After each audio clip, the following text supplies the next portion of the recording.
Bonsoir à tous, ravi de vous retrouver, soyez les bienvenus. Place à l'info régionale avec à la une de l'actualité ce soir. Toujours pas de nouvelles des deux hommes disparus en mer. Les recherches n'ont pas abouti. Nous sommes allés dans leur quartier, Fourachou à Capesterre-Belle-Eau, un quartier sous le choc après ce drame.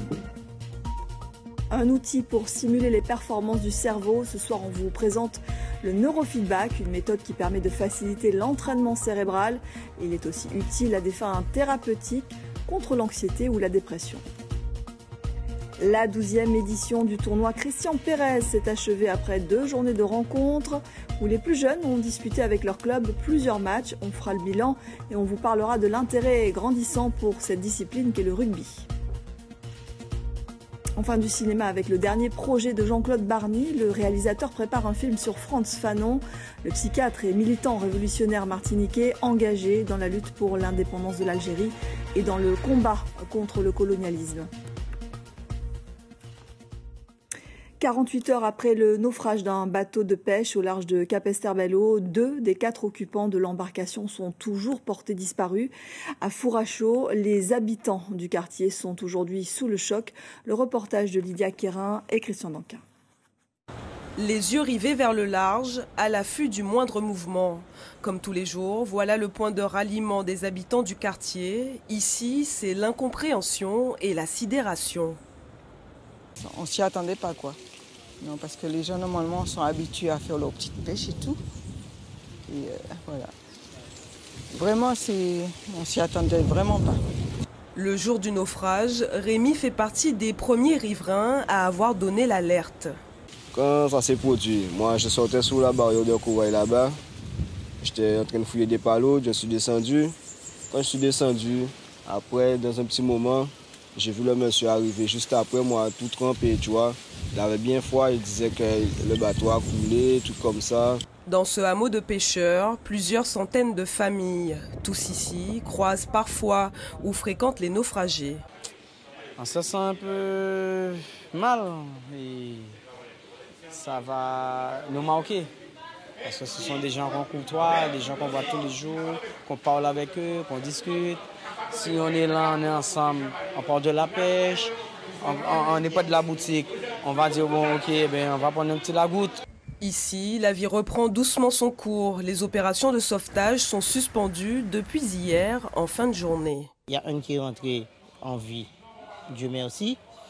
On a retrouvé un corps hier, c'était apparemment le propriétaire du bateau. Mais à ce jour, on a 2 disparus qu'on déplore. Au fil des heures, l'espoir de retrouver les 2 disparus restant sains et saufs s'amenuise. On va vous parler à présent d'une technique qui permettrait d'améliorer les performances du cerveau. Le neurofeedback est une méthode d'entraînement cérébral qui fonctionne avec l'électrostimulation. Cet outil aide le cerveau à mieux s'organiser et à fonctionner plus efficacement avec des conséquences positives sur le bien-être des individus. Michael Bastide et Ronnie Maletti ont rencontré les praticiens guadeloupéens qui se fédèrent. Ils étaient au Gosier aujourd'hui. Placés sur le cuir chevelu et les oreilles, ces capteurs transmettent à l'ordinateur l'activité électrique cérébrale du cerveau. Le logiciel spécialisé de Neurooptimal détecte les variabilités émergentes, sources d'instabilité. Un peu comme si je vous disais des coups de volant un peu trop brusques sur l'autoroute durant la conduite. Ces prémices des variations de l'activité électrique du cerveau vont être signalées par des micro-coupures dans la musique que la cliente écoute. Ces informations alertent le cerveau sur son propre fonctionnement et l'aident à s'auto-réguler et à se réorganiser pour améliorer ses performances. Il y a un neurofeedback qui est thérapeutique, où on va cibler une problématique particulière dans une région du cerveau et dans une fréquence électrique cérébrale donnée. Avec ce système-là, qui est un nouveau type de neurofeedback, eh bien, on entraîne le cerveau dans sa globalité. Et en entraînant le cerveau dans sa globalité, on se passe à la fois de diagnostic, on se passe d'un traitement donné, et on laisse le cerveau choisir lui-même ses propres priorités de travail. Donc les observations qu'on va faire avec un client sont peut-être différentes de ses attentes initiales, mais vont correspondre aux propres besoins du cerveau lui-même. Les praticiens de neurofeedback exercent aux Antilles depuis plus de 12 ans. En 2017, une expérience a été menée avec succès à la maison familiale et rurale de vieux habitants auprès d'élèves en situation de décrochage. Une des enseignantes était venue nous voir sur un salon et nous avait demandé ce qu'on pouvait faire pour ces enfants qui avaient quelques difficultés de la réussite scolaire. Et quand nous sommes arrivés dans cet établissement, l'objectif que je devais atteindre avec les sessions de neurofeedback, c'est de faire en sorte qu'ils aient 100% de succès au bac et au collège. Et c'est exactement ce qui s'est passé. La Fédération des praticiens de neurofeedback des Antilles et de la Guyane, créée au mois de janvier, a pour objectif de coordonner leurs actions sur le terrain, de former les praticiens et de mutualiser les moyens. L'obésité est en constante progression. Cette maladie est une priorité de santé publique. Les enfants et les adolescents sont aussi de plus en plus concernés par ce fléau.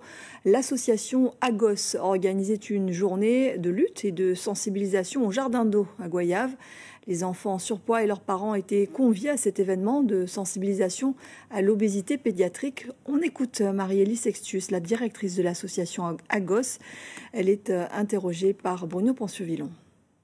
Les familles veulent se rencontrer, veulent se retrouver, échanger, parce qu'il y a un mal-être qui existe dans ces familles.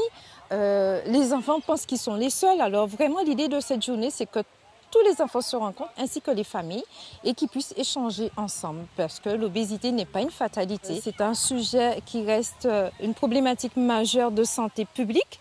Et nous, au sein de l'association, les enfants qui sont en situation de surpoids et d'obésité, nous les prenons en charge dans un parcours de soins d'une durée minimum de 2 ans.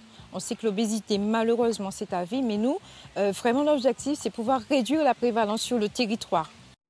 Voilà, des propos recueillis par Lydia Quérin et Christian Danquin. Ni position dominante, ni marge excessive. Le groupe Bernard Ayotte se défend d'être responsable des prix élevés aux Antilles.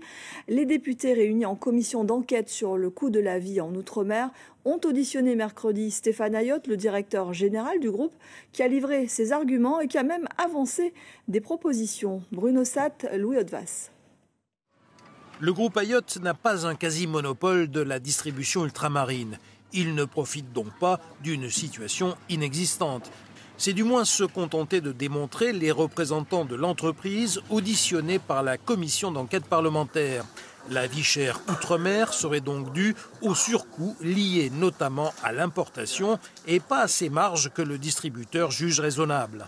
Nous ne faisons pas d'accumulation de marges, mais qu'hélas, nous accumulons des charges liées à des contraintes d'approvisionnement compliquées et contre lesquelles on ne trouve pas de solution. La Martinique est loin de la métropole et ces contraintes, elles sont structurelles et elles resteront.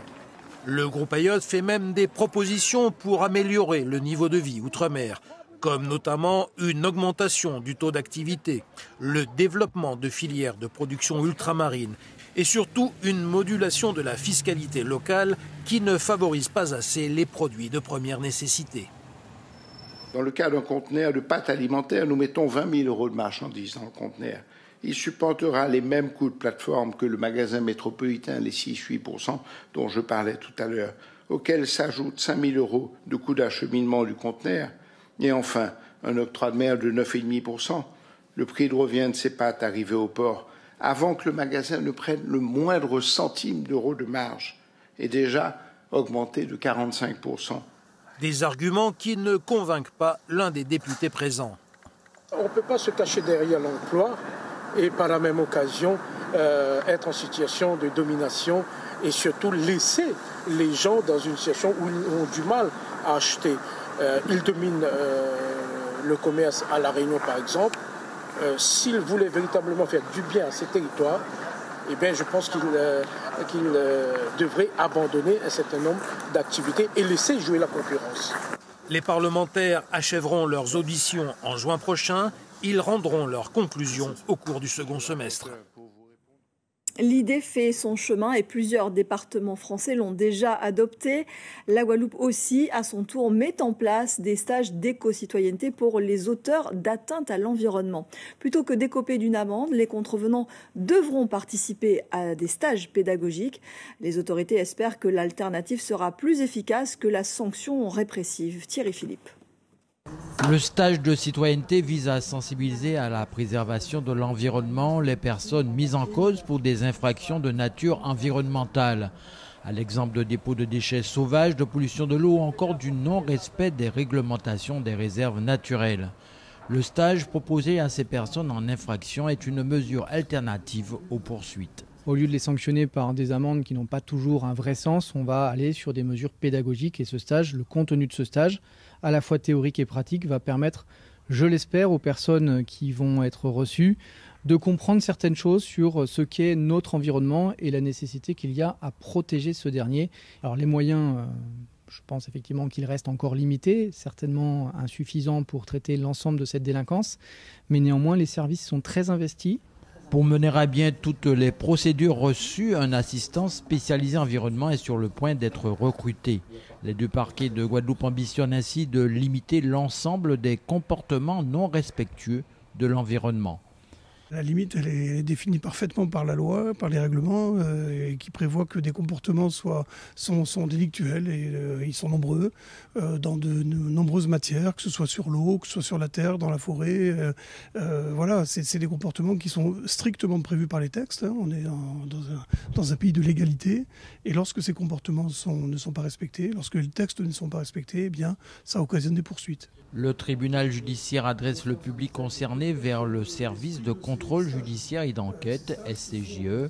Le stage est élaboré et mis en œuvre par et sous le contrôle du délégué du procureur de la République. Nous sommes des partenaires de confiance des parquets de Pointe-à-Pitre et de Basse-Terre.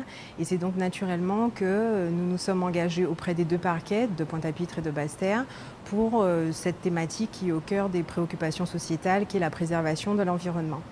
Donc nous avons été mandatés pour l'organisation de ces stages et pour participer à la lutte contre la récidive concernant les infractions de nature environnementale. Les futurs stages ont été programmés en deux temps, un axe théorique mettant en œuvre des partenaires de l'environnement et un deuxième axe qui se déroulera sur le terrain. Ce dernier permettra aux stagiaires de toucher du doigt les conséquences dommageables de la pollution sur différents sites. Allez, du sport et on commence avec du football. On prend la direction de la Guyane qui accueille la phase finale de la 4e édition de la Coupe Vive. Deux équipes guyanaises, une de la Guadeloupe et une de Martinique, sont en lice pour succéder au club franciscain, tenant du titre. Et belle entame pour la Guadeloupe qui s'est imposée face au Golden Lion de la Martinique. Victoire 2-1 pour la Gauloise. C'était il y a quelques minutes. Sébastien Gilles, bonsoir. Vous êtes sur place en direct avec nous. C'est une victoire sur le fil, on peut le dire.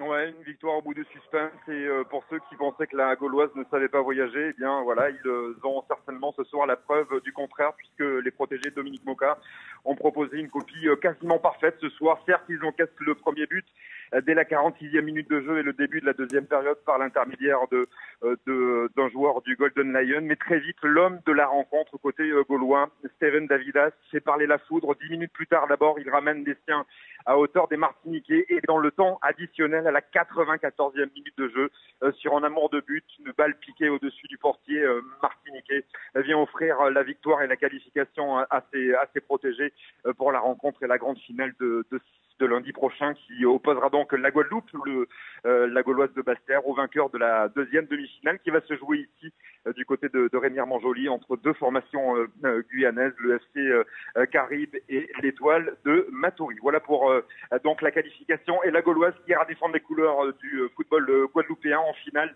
face certainement un représentant guyanais avec un super Davidas, auteur de 2 buts ce soir. Merci beaucoup Sébastien, vous étiez en direct de Remire-Montjoly, pardon. Vous suivrez ça pour nous, on croise les doigts bien sûr pour la Gauloise. Retour en Guadeloupe, le ballon change de forme et on s'intéresse au 12e tournoi de rugby Christian Pérez. C'est le plus important de la Caraïbe et des Amériques chez les jeunes.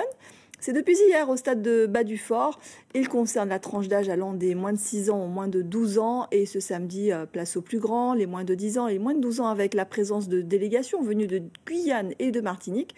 Côté résultat, nous avons en U12 le rugby club du Moule, U10 le rugby club du Diamant de la Martinique, U8 Good Luck du Gosier, U6 le Good Luck également du Gosier. Je vous propose un bilan de cette épreuve majeure pour ces petites catégories d'âge avec Franck Chauvel, coprésident du Good Luck, organisateur de ce 12e tournoi. Écoutez.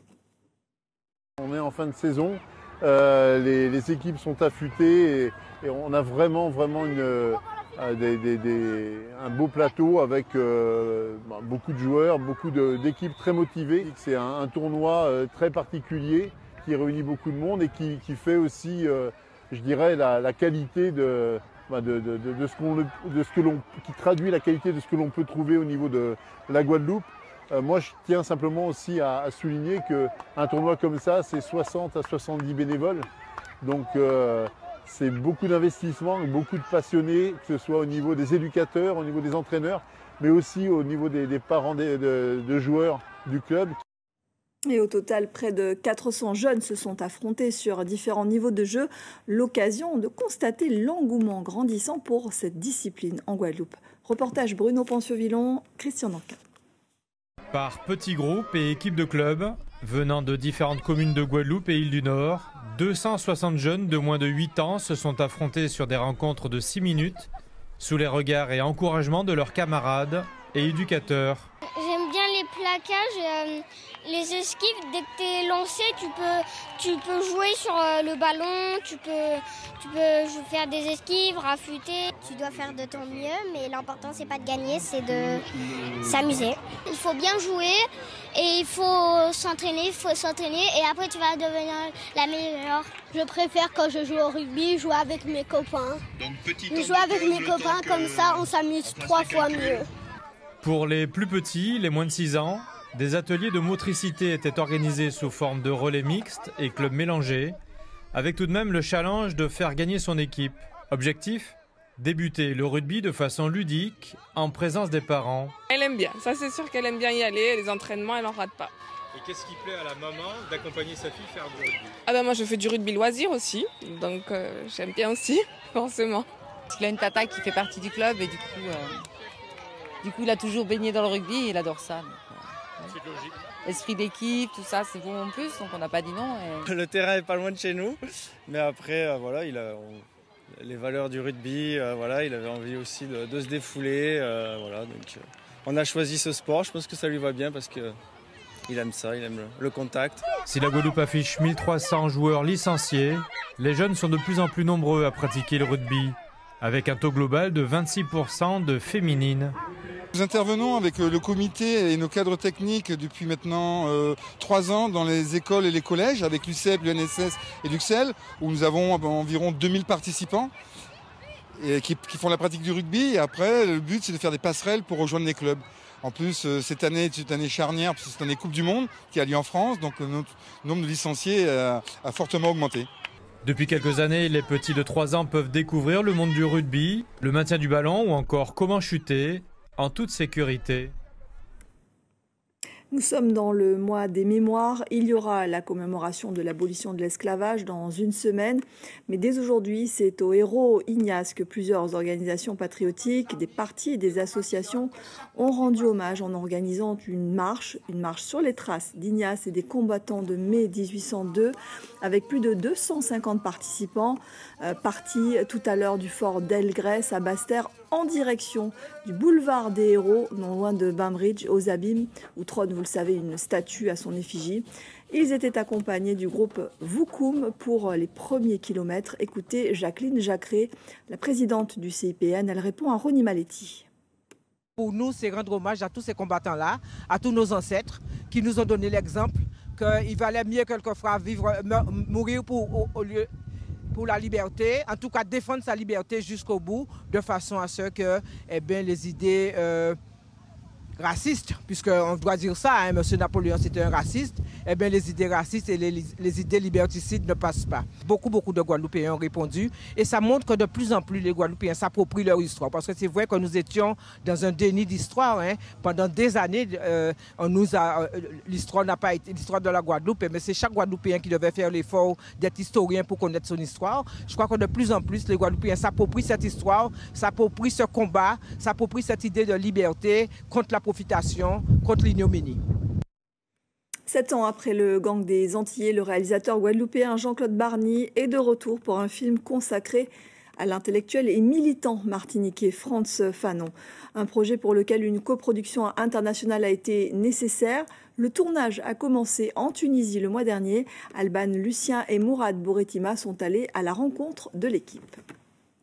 Même si Darmain il est là, C'est ce que j'ai fait. Ouais, joue-le-moi là. Avant le clap, les conseils du réalisateur à son comédien. Son Fanon, Jean-Claude Barny, l'a cherché pendant 4 ans avant d'avoir le coup de cœur. La grande découverte avec Alexandre, c'est qu'il avait déjà toutes les prédispositions pour complètement incarner le rôle. Et le travail qu'il a fait était formidable. Vous voyez à nous la ressemblance. Pour que ce projet voie le jour, il a donc fallu patienter. d'1,8 million pour Le Gang des Antillais, son précédent long métrage, le réalisateur guadeloupéen est passé quasi au double avec un budget de plus de 3 500 000 €. Luxembourg, Belgique, Canada, à ce stade, une coproduction internationale était nécessaire. Alors, on va y aller ? C'était impossible pour moi de monter le film en budget franco-français parce que j'ai pas trouvé l'argent que j'espérais trouver sur la France. Et même aujourd'hui, il nous manque des sous pour boucler le film. Ma prise de risque en tant que producteur pour porter ce film, elle est très importante. Action ! On pense que, en fait, d'autres personnes viendront nous aider financièrement, enfin nous l'espérons, parce que ce que ça raconte, c'est essentiel. La décolonisation, les traitements en hôpital psychiatrique, la discrimination, tout ça c'est extrêmement important. Au cœur du film, la figure de Frantz Fanon, de son arrivée en Algérie en 1953 comme médecin-chef du service de psychiatrie de l'hôpital de Blida jusqu'à son décès en 1961. Militant anticolonialiste, le penseur martiniquais s'engagea dans la lutte pour l'indépendance de l'Algérie. Vous soutenez la grève lancée par le FLN, si j'ai bien compris ? Le droit de grève existe encore, non ? Un film de conviction pour Jean-Claude Barny. Fanon, c'est quelqu'un qui est connu dans le monde entier. Il est moins connu en France, malheureusement, mais il est étudié partout dans le monde. Je pensais qu'il manquait vraiment cette figure-là dans le cinéma français. Très peu connu en France, malheureusement. C'est pour ça aussi qu'aujourd'hui, je suis fier d'incarner ce personnage, parce que je vais pouvoir contribuer à la présentation de cette personne. C'est surtout ça mon but. Pour une histoire d'assurance, le film se tourne en ce moment en Tunisie et non en Algérie. Un tournage de 36 jours qui se poursuivra en Europe pour se terminer mi-juin en Martinique, là où tout a commencé pour Frantz Fanon. Avant de se quitter, je vous rappelle l'une des principales informations de ce journal. 2 hommes sont toujours portés disparus en mer après le chavirage de leur embarcation. Les recherches n'ont pas abouti. Nous sommes allés dans leur quartier, Fourachou à Capesterre-Bello, un quartier, on l'a vu, sous le choc après ce drame. Retour de l'information. Demain, les matinales en radio, ce sera en compagnie de Peggy Robert. Nous, on se donne rendez-vous à 19h30. Je vous souhaite une très belle soirée. Merci.